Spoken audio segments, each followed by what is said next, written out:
Traduction sans filet, après 8 vidéos enregistrées pendant les congés de Noël à Jetmo, puis une interruption sur notre autre séjour landais, puis à Tours, j'ai décidé de reprendre les traductions vidéo avec une première proposition pour 2017, avec le roman que j'ai lu hier, le dernier roman d'Éric Chevillard, Ronce Rose.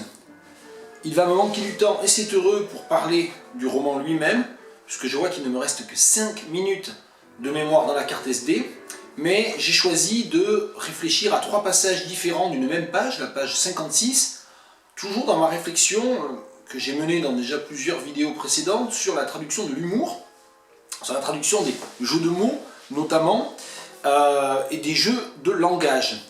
Alors, il se trouve que je dois parler à Lille lors d'un colloque en mars prochain sur cette question-là, de la traduction de l'humour. J'ai fait une proposition de communication il y a déjà plusieurs mois sur la traduction de l'humour, savoir si l'humour de Kojo Lang, grand romancier ghanéen, est traduisible ou non. Ce n'est pas de cela qu'il est question aujourd'hui, mais bien de Ronce Rose d'Éric Chevillard. D'habitude, je pleure moins que les autres enfants parce que d'habitude, Mâchefer est là. C'est lui aussi qui m'a appris qu'il fallait déguerpir et non déquerpir. C'est un mot qu'on a intérêt à bien connaître dans mon métier, il a dit. Peut-être que tout le monde n'apprécie pas ses blagues autant que moi. Est-ce pour cela qu'il ne revient pas? Est-ce qu'il s'est trompé pour une fois et qu'il a déquerpi au lieu de déguerpi? Je m'essuyais tout le temps les yeux avec le bas de ma robe pour éviter de noyer le pas-pied. Et il fallait que je renifle aussi, sinon ça aurait été vraiment pire. Je passe quelques phrases, et la page 56 se termine ainsi. Mâchefer, quand il est encore là, me fait souvent une queue de cheval. Toute seule, je n'y arrive pas. Je me demande d'ailleurs comment font les chevaux. Donc 3 plaisanteries ou jeux sur la langue dans cet extrait. Le premier, c'est sur la déformation de déguerpir par la narratrice, qui est une enfant, qui est narratrice de tout le roman, et qui donc comprend déquerpir. Donc jeu sur les sons en français. Deuxième plaisanterie, c'est sur l'étymologie fantaisiste du terme papier, qui a été proposé par celui qu'on suppose être le père de la jeune fille, Mâchefer, qu'elle appelle Mâchefer. L'étymologie étant que le papier s'appelle ainsi parce qu'à un moment donné on a papier, enfin je ne me souviens plus dans le détail. Donc là elle reprend ça en écrivant, dans le texte il est écrit, éviter de noyer le papier. Voilà, là c'est véritablement le pur calembour en quelque sorte. Et enfin, la plaisanterie sur les chevaux, hein, je n'arrive pas à faire ma queue de cheval toute seule, je me demande d'ailleurs comment font les chevaux.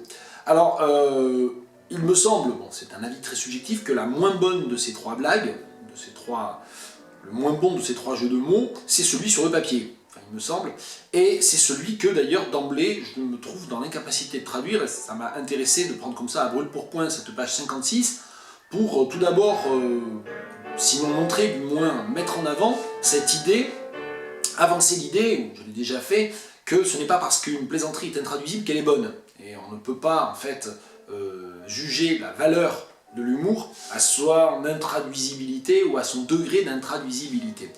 En l'occurrence, pour le premier passage, et comme il me reste maintenant moins de 2 minutes, je pense que je ferai une deuxième vidéo dans laquelle je reprendrai l'ensemble de ces extraits et je traduirai l'ensemble. Mais pour terminer sur ces 3 jeux de mots différents, déquerpir, déguerpir par exemple, est extrêmement facile à traduire. Le fait qu'un mot soit modifié, mal compris par un enfant, c'est quelque chose de tout à fait usuel, tout à fait classique, y compris bien sûr dans la littérature anglophone.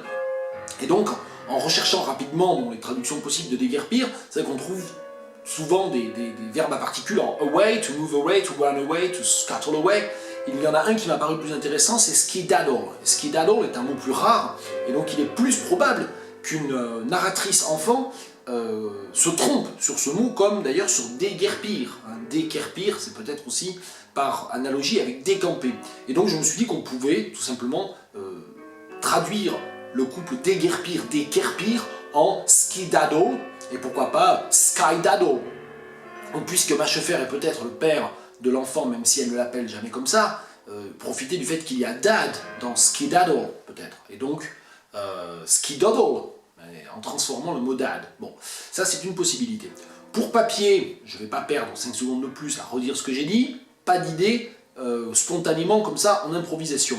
Et enfin, sur la question des chevaux, des queues de cheval, la queue de cheval, ça se dit ponytail, hein, pas queue de poney, littéralement. Et donc, c'est très facile à traduire. Toute seule, je n'y arrive pas. I cannot tie my own ponytail. I cannot do it on my own. Je me demande d'ailleurs comment font les chevaux. I always wonder how ponies manage. Et donc, aucune difficulté à traduire cette plaisanterie, puisqu'il y a une équivalence du cheval et du poney. Voilà, ça sera en 2 temps. À très bientôt.